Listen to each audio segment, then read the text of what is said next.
انت يا بنتي اللي اسمك نسمه انت. حلو الفيديو اللي انت كنتي عاملاه، بس نصيحه مني ليكي ما تمثليش تاني عشان تمثيلك وحش قوي. بس هو الفيديو كوميدي بعنوان نسمه فتحي ضد التحرش. لا اسمه مركب حلو قوي، ليكي مستقبل يا بت.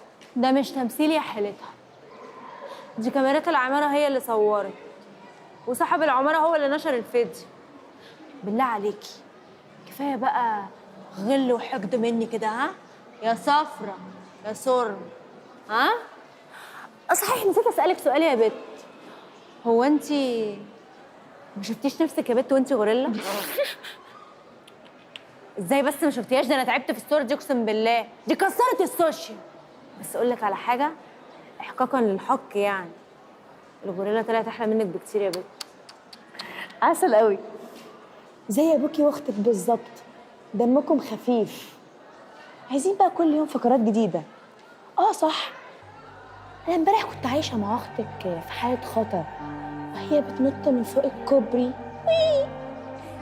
وابوكي بقى اللي كان معاه طشه ملوخيه وهو بيدلقها كده ميو،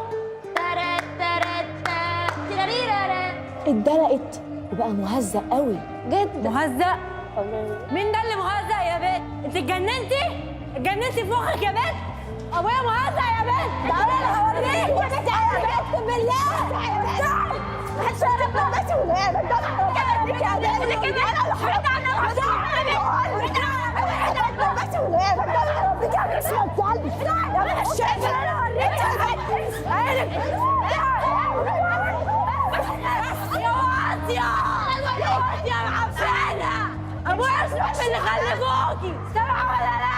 خلاص يا بابا خلاص كده خلاص. يا مصطفى ماشي. اوعي ابعد عني. يعني عاجبك اللي حصل ده؟ عاجبك؟ يعني لو كنتوا كملتم وحد غيري هو اللي شافكم كان زمانكم كلكم مفصولين دلوقتي.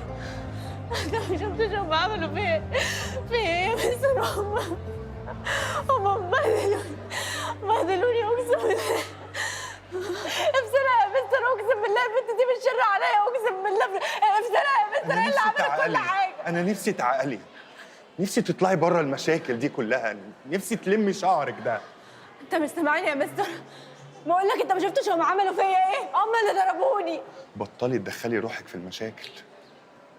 وعلى فكرة أنا شفت الفيديو اللي بتدافعي فيه عن البنت من المتحرش. أنا ما عنديش تلفزيون ولا بشوفه أصلا، بس حد بعتهولي، وفعلا كنت فخور بيكي وبأدبك وبإنك بتنصري الحق يعني. وحضرتك شفته؟ اه شفته. كلهم بيتريقوا عليا وما بيحبونيش، حضرتك الوحيدة اللي نصفتني والله العظيم. لا عجبني ومن زمان والله، بس لو هو يعقل بس شوية. هو مين ده اللي يعقل؟ المتحرش مش لا اقصدش، انا اسف، انا اسف والله. انا اتلخبطت، بس عايز اقول لك توعديني بحاجه واحده بس، ممكن تبعدي عن المشاكل وما تعمليش مشكله مع حد.